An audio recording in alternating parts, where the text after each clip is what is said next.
Hello everyone, today I'm here to share with you all of the books I read in April. So, I read a good majority. How many did I read? I read 9, which is really good. So, I'm coming out of my slump, I'm getting my reading groove back, I don't know, but nevertheless, today I'm going to talk about every single book I read in April. As always, I start with my least favorite book I read, working up to my favorites. But before I get into all the books I read in April, I want to talk about the sponsor of this video, Book of the Month. Book of the Month is an online book service for readers. They provide a curated selection of new and early release books for members to choose from every single month. They have some amazing selections they have every month. There's 5 every month that you can choose from, and they always have a wide array of genres. You can find mystery, thrillers, romance, historical, fantasy, literary, nonfiction, things like that. And like I said, if you sign up for Book of the Month, there's a lot of early releases. So sometimes you can get some really anticipated books months in advance, which is really freaking cool. Like I said, there are 5 selections each month for members to choose from, and if you want to skip a month in case you're not feeling any of the selections, you totally can without any penalty at all. And if you're also not feeling the selection that month, or maybe you want an extra book, an add-on book, you can do that as well. They have an amazing backlog of books. You can always look up their previous selections they've had in the past, and they also have like add-on books that you can add on, like not part of the 5 selections, but there's always some extra ones that maybe you can check out and you can add them if you so desire to. If you're interested in Book of the Month, you can use the code MAYREADS at checkout to get your first book for only $9.99, which is an amazing price because we all know adult hardcover books are vastly expensive, like insanely expensive. Like I said, if you're interested in the Book of the Month, now is a great time to check it out. Links will be down below.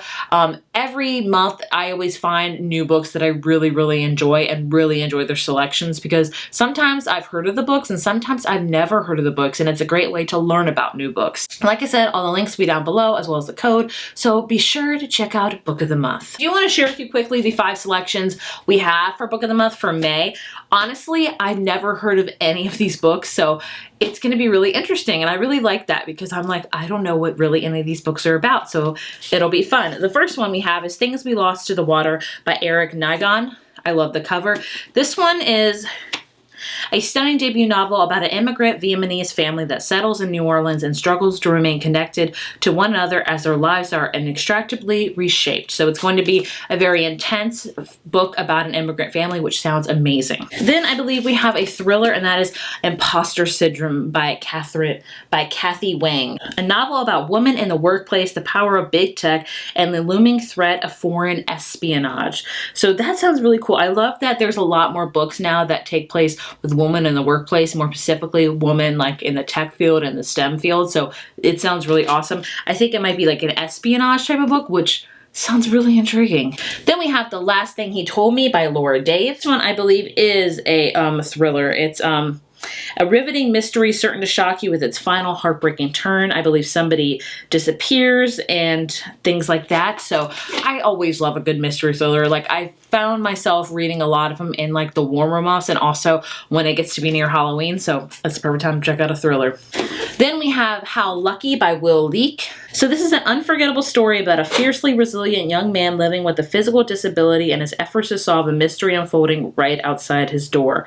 Oh, so it's kind of a mystery and also kind of like contemporary as well, which sounds really awesome because I do enjoy those as well. The last book we have, please forgive me as I'm not going to say the title right, Ariandin, hopefully I pronounced that right, by Jennifer Saint, about a princess of Crete, and puts the woman of Greek mythology back at the heart of the story as they strive for a better world. Oh, this is awesome. It's got the Minotaur in it, so it's a Princess Athens. So if you like Greek mythology, this sounds like it's going to be right up your alley. Like I said, if you're interested in check out any of those 5 books or any of their previous books, be sure to visit the link down below. Now let's get into all the books I read in April because there's 9 of them bad boys and I'm pretty pleased about it. As always, I think I've done like a big recent reads for like the majority of these books, so I'll link those reviews down below in case you want to hear about more in detail after this. Check them out. But the first book I want to talk about today is Sunkissed by Kasie West. This is her newest book. If you don't know, Kasie West is a YA contemporary author, and I didn't love this one. I gave it a 3 out of 5. It was okay. It's a good summer read. If you just want a light, fluffy contemporary read for the summertime, look no further than any Kasie West book. But this one, please forgive me, I've forgotten the names because I have horrible memory. Basically, it's like Dirty Dancing, but like teens, if that makes any sense. We follow this character who goes with their family to this kind of like this upscale kind of resort, like a camp resort, and she doesn't take a lot of risk or chances. And somehow she gets involved with like the guy that works there, that he's part of the band, and he wants his band to win this competition so he can win money. So she agrees to sing for his band to try to help him and help him write lyrics and stuff like that, if he'll like kind of get her out of her comfort zone to try new things. And that's the majority of it. It was okay. I love Kasie West books. We all know this. There are some that I like more than others. This one is one of my least favorite, I will say. Not like my least favorite, but it was just kind of mediocre in my opinion. So yeah, moving on. Next up, we have Anchored Hearts by Priscilla Olivieri. This is the second book in the Key to Love series. It's not pertinent that you read them in order or anything like that. It's like an adult contemporary series where it's just different characters. So this one we follow, I have read this recently, so I do remember the characters' names, Anna Maria and Alejandro. And basically it takes place in the Florida Keys, and Anna Maria has always lived there with her family and loved her life. She's a firefighter paramedic, and she's also like running her own kind of workout business and really booming with that. And then the love of her life, the one that kind of left her many, many years ago, comes back into town, Alejandro. He's a photographer. He got out of the he got out of Florida Keys as soon as possible because he couldn't stand it. And he like traveled the world taking pictures of everything, and then he gets in an accident that kind of hinders him and his legs, so he has to be back home, much to his dismay. And of course, it's a second chance romance, so they end up getting a lot of forced proximity, things like that. And overall, I give it a 3 out of 5. Again, if you're just looking for a cute romantic read, I would recommend this for like the summertime. It's just a fast summer read. But I definitely like the first book in this series, Island Affair, a lot more. I found the chemistry much more palatable between the two characters in that one.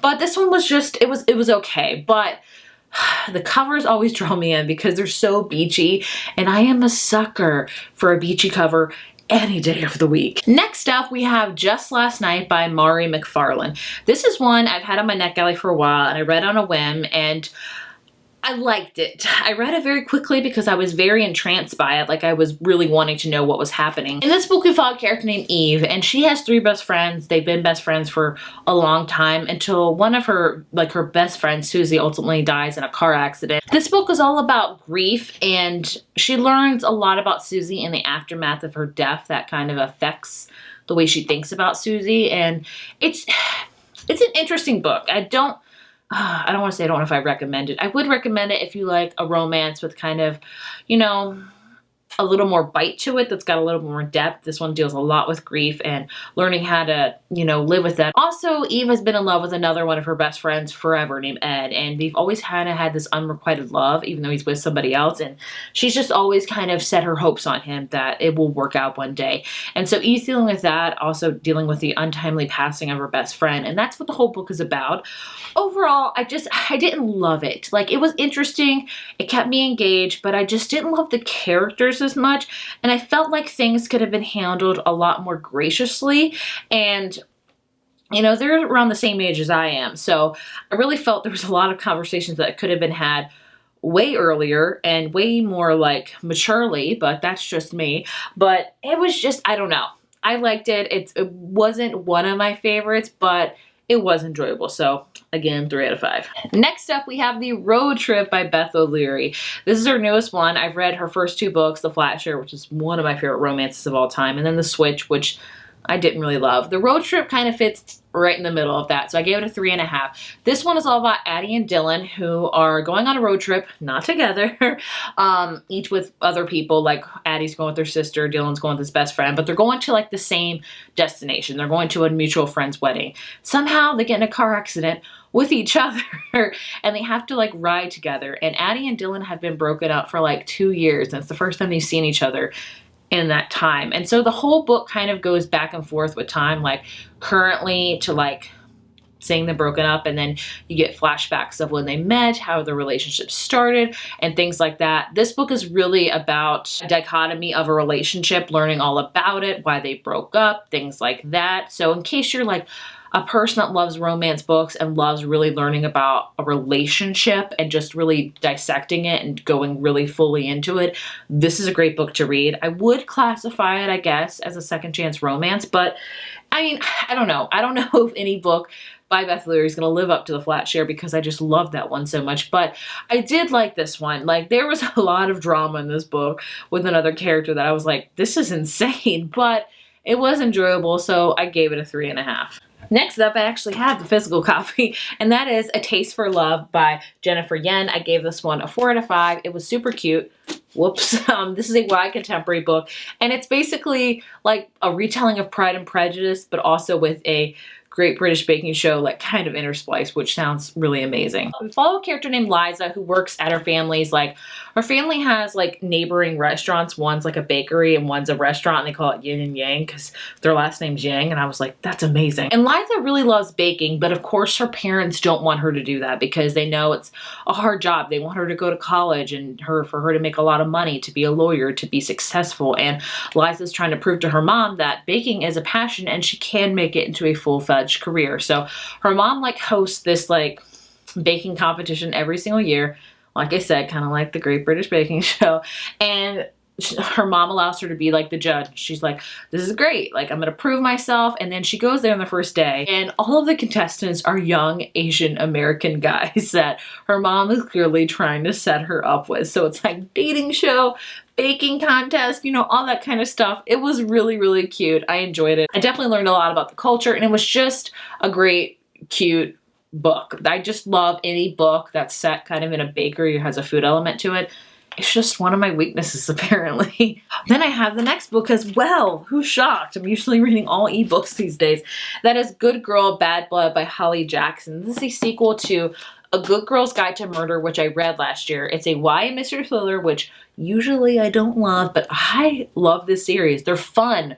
They're just very entertaining and very, I think, just well thought out. This one is, I don't think you need to read the first one, but it would give you a lot of insight. So the first book, A Good Girl's Guide to Murder, we follow a character named Pip who does, like, this English paper, and she decides to, like, rehash this murder case that happened in her town a long time ago and to prove somebody innocent. You see all of her media, you see her notes, pictures, things like that. And this one's kind of the same, where the case she did is over and she's making it now into a podcast as there's still a ongoing like trial with it, but now somebody else has come to her and, like, hey, help me. And so one of her really good friend's brother goes missing, and she doesn't want to do it, but she ends up trying to figure out where he is. I didn't love this one quite as much as the first one.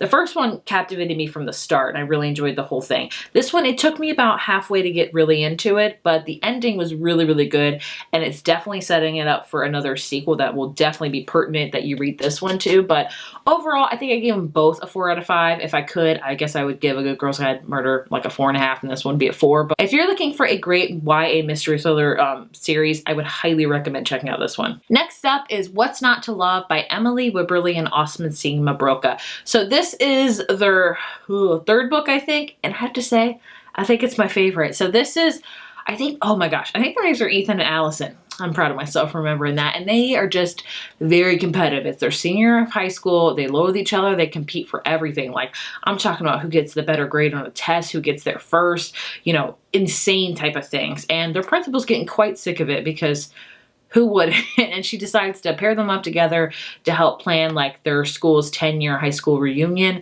And so with that, of course, forced proximity, they get close. They learn that, hey, maybe we don't hate each other and maybe there are feelings there. I mean, who's surprised I like this? I love any, like, hate to love romance. Those are my jam. This one was super cute. I loved how much each of the characters grew and realized that, hey, I really like you. It was just really cute. I enjoyed it a lot. Highly recommend it. It's definitely my favorite by them so far. Then I have Today, Tonight, and Tomorrow Always. Oh, such a long title by Tessa Bailey. This is the third book in her, I forget what the title, I forget what the series is called. It's her basically vampire series. I read Reborn yesterday, last year, and it was one of my favorite books of the entire year because vampires, we all know I have a thing for vampires. So this one's the third book. We follow our character Tucker, who I was very excited to read about. I gave it a 4 out of 5. I liked it. Reborn Yesterday is my favorite of the series by far. I love it. The first one, I just love the characters, love the dynamic, and I like the second book a lot too because it was kind of like a vampire and Slayer falling in love together, and like Buffy, hello. But the third one, I liked it. I think it's my least favorite now, but I don't know. I still love the characters. I just felt it was a little bit too, I don't want to say ridiculous, maybe far-fetched a little bit, but I mean, if you're just looking for like a steamy paranormal series, look no further. If you're a vampire lover, want more vampires, I would recommend checking out this series because it does deliver. And my favorite of it is definitely Reborn Yesterday. Like I will sing to the mountaintop how much I love that book because it's my favorite of the series. My favorite book of the month is Life's Too Short by Abby Hamezin. This book, Abby Hamezin does it again. I read her previous book in this series, the Friend Zone series, last year called The Happy Ever After Playlist, and I loved it so much. So it's no surprise I love this one. So this book we follow a character named Vanessa, who is a travel YouTuber. Like she travels, she takes YouTube videos, and she is living life. And she goes home because her sister had just had a baby and her sister can't raise it. So she has to raise her pretty much niece, Grace.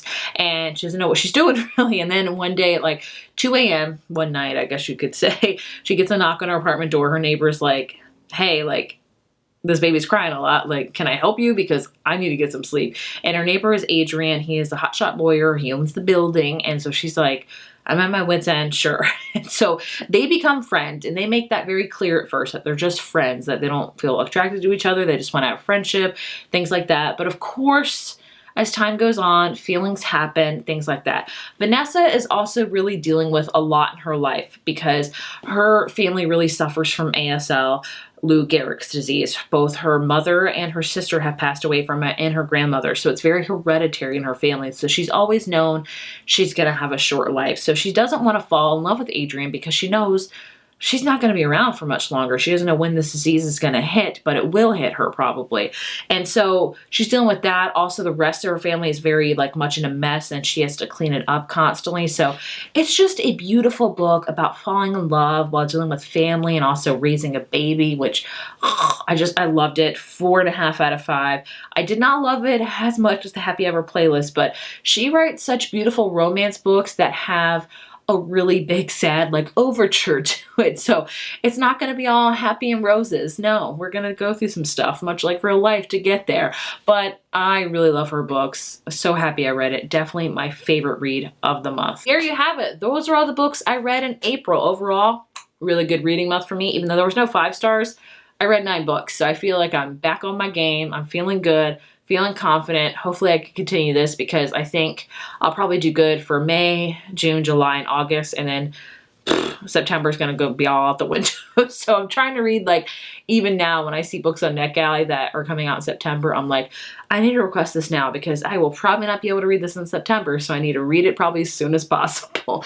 But either way, I would love to know if you've read any of these books. Did I convince you to read them or not? You know, things like that. And yeah, let me know how your April reading month went. Thank you so much for watching, and I will see you in my next video. Bye.